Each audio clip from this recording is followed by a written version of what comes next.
पहिला इशारा दिला गेला होता. वेळ ठरली होती आणि ब्रह्मांडीय चक्र वेगाने फिरू लागले होते. तूळ राशीच्या ज्या जातकांनी पहिला भाग पाहिला आणि कमेंट्समध्ये "मी तयार आहे" असे लिहून स्वतःचे नशीब स्वीकारले, त्यांच्या आयुष्यात आता त्या अदृश्य शक्तीने पाऊल ठेवले आहे. पण खेळ तर आत्ता सुरू होणार आहे. जर तुम्हाला वाटत असेल की गुरुपौर्णिमेची ती रात्र सरली आणि सर्व काही संपले, तर तुम्ही खूप मोठ्या भ्रमात आहात. ज्योतिषशास्त्राच्या अत्यंत गुप्त अशा कालचक्र संहितेत असे लिहिले आहे की जेव्हा तूळ राशीचे भाग्य उघडणार असते, तेव्हा गुरुपौर्णिमेनंतरचे पुढील 21 दिवस हे सर्वात जास्त रहस्यमय आणि धोकादायक असतात. या 21 दिवसांच्या तुमच्या घराच्या आत, तुमच्या कामाच्या ठिकाणी आणि तुमच्या स्वतःच्या शरीरात असे काही बदल घडणार आहेत ज्याची कल्पना कोणत्याही सामान्य माणसाला करता येणार नाही. तुमच्या आजूबाजूला एक अशी ऊर्जा फिरेल जी तुम्हाला सतत जाणवेल पण डोळ्यांना दिसणार नाही. तुम्ही कधी विचार केला आहे का की रात्री अचानक 3 वाजता तुमचे डोळे का उघडतात किंवा अचानक तुमच्या खोलीतील तापमान का बदलते? का कोणताही मानसिक भ्रम नाही. हा तर त्या शक्तीचा पहिला संकेत आहे जी तुमचे संपूर्ण आयुष्य बदलण्यासाठी तुमच्या दारात उभी आहे. तुमचे श्वास रोखून धरा, कारण आज या दुसऱ्या भागात आम्ही त्या रहस्याचा दुसरा थर उघडणार आहोत जो थेट तुमच्या उद्याच्या भविष्याशी जोडलेला आहे. तूळ राशीच्या लोकांनो, निसर्ग जेव्हा तुमच्याशी संपर्क साधण्याचा प्रयत्न करतो तेव्हा तो थेट तुमच्याशी बोलत नाही. तो तुमच्या सुप्त मनाचा ताबा घेतो आणि स्वप्नांच्या माध्यमातून तुम्हाला धोक्याचे आणि यशाचे संकेत देतो. या काळात जर तुम्हाला खालील 5 पैकी कोणतीही एक स्वप्ने पडले असेल तर समजून जा की अदृश्य शक्तीने तुमच्या नशिबाचे कुलूप उघडले आहे. पहिले स्वप्न, पांढरा साप किंवा रहस्यमयी जीव. जर तुम्हाला स्वप्नात पांढरा रंगाचा साप तुमच्याकडे शांतपणे पाहताना दिसला किंवा तो तुमच्या शरीरावर जाताना दिसला तर घाबरू नका. हा शनी आणि राहूच्या शांततेचा संकेत आहे. याचा अर्थ तुमच्यावरील पितृदोष आणि जुने कर्म संपले आहे. दुसरे स्वप्न, जुन्या वाड्याचे किंवा किल्ल्याची दारे उघडणे.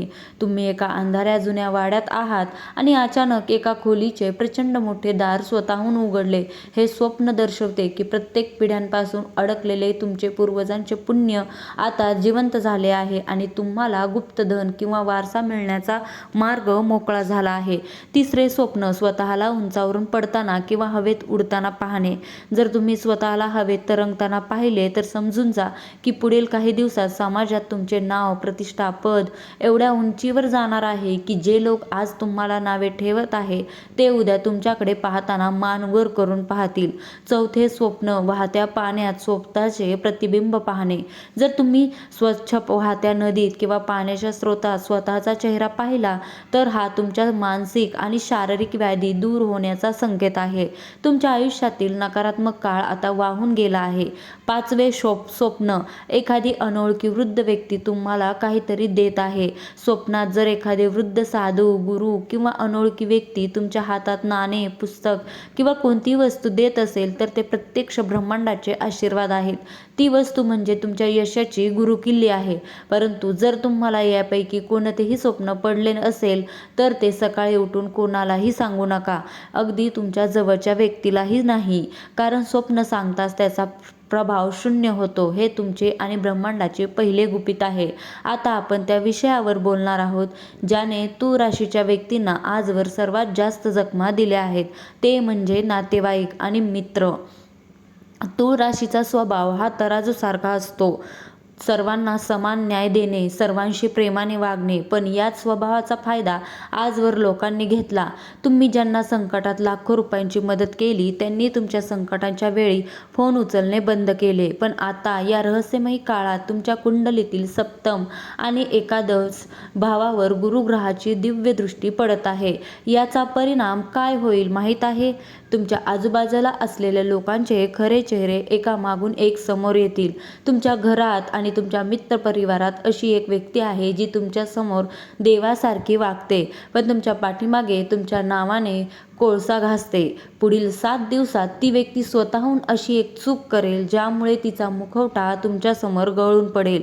ज्या दिवशी तुम्हाला एक मोठा धक्का बसेल कारण तुम्ही कधी स्वप्नातही विचार केला नसेल की ही व्यक्ती तुमचा इतका द्वेष करू शकते. पण ज्योतिषशास्त्र सांगते की निसर्ग तुमच्या आयुष्यातून कचरा साफ करत आहे. जेव्हा देव तुम्हाला खूप मोठे काही देणार असतो, तेव्हा तो आधी तुमच्या आजूबाजूला असलेल्या कपटी आणि नकारात्मक लोकांना तुमच्या आयुष्यातून कायमचे लाथ मारून बाहेर काढतो. हा तोच काळ आहे. शांत राहा. कोणाशीही भांडू नका. फक्त नटवे सोंग पाहण्याचा आनंद घ्या. आता येऊया त्या चमत्कारांवर ज्यांची वाट तूळ राशीचे जातक गेल्या कित्येक वर्षापासून पाहत आहेत. आर्थिक महाक्रांती. तुमच्या कुंडलीत आता कुबेर योग सक्रिय झाला आहे. हा योग असा काम करतो. हा योग तुम्हाला मेहनत करून हळूहळू पैसे देत नाही. हा योग तुमच्या आयुष्यात अकस्मात आणि गुप्त मार्गाने पैशाचा पाऊस पाडतो. पुढील काही दिवसात तुमच्या मोबाईलवर एक असा गुप्त फोन कॉल येईल किंवा एक असा ईमेल येईल जो तुमच्या व्यवसायाला किंवा करिअरला एका रात्रीत आंतरराष्ट्रीय पातळीवर नेऊन ठेवू शकतो. एखादी जुनी मालमत्ता जी कोर्ट कचेरीत अडकली होती आणि ज्यांची आशा तुम्ही पूर्णपणे सोडून दिली होती, जिचा निकाल अचानक तुमच्या बाजूने लागेल. ज्या नोकरीमध्ये तुमचे प्रमोशन गेल्या 3 वर्षापासून रखडले गेले होते, ते अचानक वरिष्ठ अधिकारी बदलतील आणि तुमच्या जागेवर तुम्हाला सन्मानाने बोलवायला जाईल. पैसा तुमच्याकडे अशा 4 वेगवेगळ्या मार्गांनी येईल, ज्या मार्गांचा तुम्ही कधी विचारही केला नव्हता. पण इथेच सर्वात मोठा सस्पेन्स आहे. हा पैसा येण्यापूर्वी तुमच्या घरात एक छोटीशी घटना घडेल. तुमच्या घरात अचानक कोठेही न ठेवलेली जुनी नाणी सापडतील किंवा तुमच्या तिजोरीच्या जवळ एखादी काळी मुंगी अन्नाचा कण घेऊन जाताना दिसेल. जर असे झाले तर समजून जा की लक्ष्मीने तुमच्या घरात कायमचे वास्तव्य केले आहे. पण सावध राहा. पैशाचा माज आणि गर्व करू नका. जर तुम्ही हा पैसा मिळताच लोकांसमोर फुशारक्या मारू लागलात तर कुबेराचा हा कोप पुन्हा तुम्हाला शून्यावर आणून सोडेल. तूळ राशीच्या लोकांनो, तुम्हाला माहिती आहे का तुमच्या प्रगतीमध्ये सर्वात मोठा अडथळा कोण होता? ते तुमचे उघड शत्रू नव्हते, तर ते होते तुमच्यावर केलेली नकारात्मक नजर आणि जलद. तुम्ही थोडे जरी चांगले कपडे घातले, नवीन गाडी घेतली किंवा आनंदात असलात तरी लोकांच्या पोटात दुखायला सुरुवात व्हायची. त्यांच्या या वाईट नजरेमुळे तुमचे हसते खेळते घर दुःखाच्या छायेत बुडायचे. पण या गुरुपौर्णिमेच्या चक्राने तुमच्या आयुष्यशत्रूच्या विनाशाचे फर्मान जारी केले आहे. ज्योतिषशास्त्रानुसार शनीची वक्री दृष्टी आता तुमच्या शत्रुभावावर पडली आहे. याचा अर्थ असा की ज्या लोकांनी तुमच्या विरुद्ध कट रचले होते, ज्यांनी तुमच्यावर खोटे आळ आणले होते, ते आता स्वतःच्याच कर्माच्या जाळ्यात अडकणार आहेत. पुढील काही आठवड्यात तुमच्या कानावर तुमच्या शत्रूंबद्दल अशा बातम्या येतील की तुम्हाला स्वतःला त्यांच्यावर दया येईल. कोणीतरी गंभीर आजारी पडेल, कोणाचा तरी बिझनेस पूर्णपणे दिवाळखोरीत निघेल, पण कोणीतरी स्वतःच्याच पापांमुळे समाजात बदनाम होईल.